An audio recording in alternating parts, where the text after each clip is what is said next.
Hey everybody, my name's Will and today I'm hiking in the Mazatzal Wilderness Area in Arizona's Tonto National Forest. Now, I've never done any trails out here before, but a buddy of mine was telling me it's a good place to catch some wildflowers and waterfalls. Today I'm on the hunt for both, so let's go see what we can find.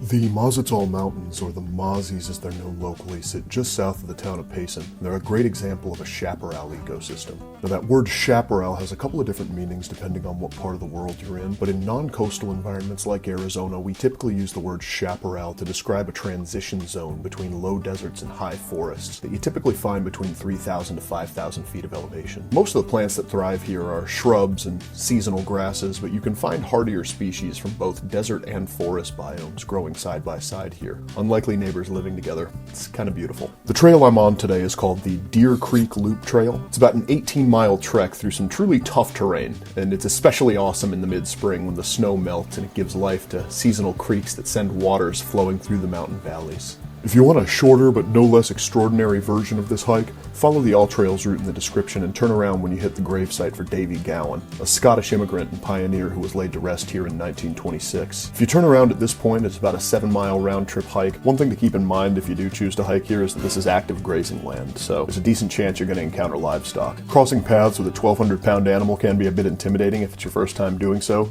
Usually cattle will be wary around you, maybe just curious, but you definitely don't want to startle them either. It helps to call out to them from a distance just to let them know that you're there, and if there are any calves with the herd, definitely steer clear of them. What I'm specifically looking for here today, though, is wildflowers. The Sonoran Desert usually has pretty rainy winters, and when temperatures warm up in early spring, wildflowers bloom and the landscape lights up in all sorts of colors. Yellow, orange, pink, white, blue, and even some colors that almost seem to defy definition. When Arizona gets a lot of winter rain after several dry seasons, we'll get a super bloom, where dormant plants germinate all at once and the desert literally drowns in color. It's surreal to see in person. Now, we didn't quite have a super bloom in 2024, but the state's still lit up with lots of wildflowers this year. The orange poppies are probably the most famous Arizona wildflower. We get lots of lupines too, wild sage, sunflowers, and plenty of other species I don't know the names of. But there is one species that I have noticed has gotten a lot more attention this year than any other. Ladies and gentlemen, this is Stinknet.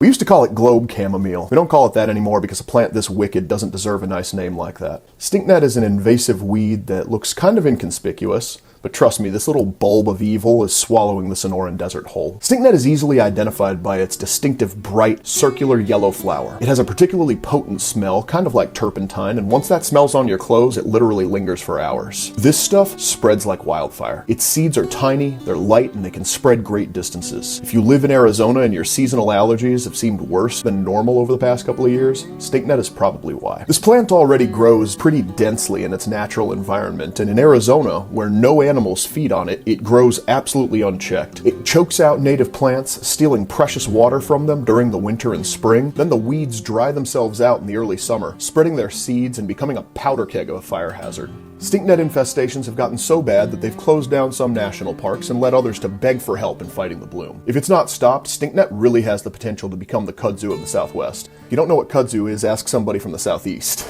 If you live in Arizona and you find Stinknet on your property or see it on a hiking trail, removal has to be done very carefully. The safest way to remove Stinknet is to pull it before it flowers. If you pull the plant after it's flowered, you need to place the flowers in an enclosed bag immediately and clean your clothes, shoes, and equipment afterwards, or else you're probably just going to wind up helping the seeds spread further than they would have on their own. The good news is that there's lots of ongoing organized efforts to stave off Stinknet. The Arizona Sonoran Desert Museum in Tucson and the Maricopa County Parks Department up by Phoenix often host volunteer events where they'll teach you how to identify and remove the weed if you encounter it.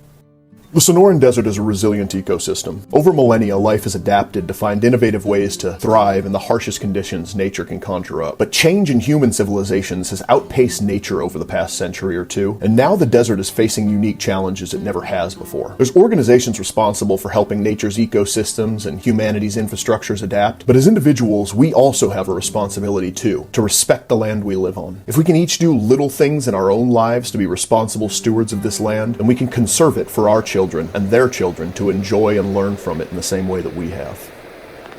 Thanks for watching.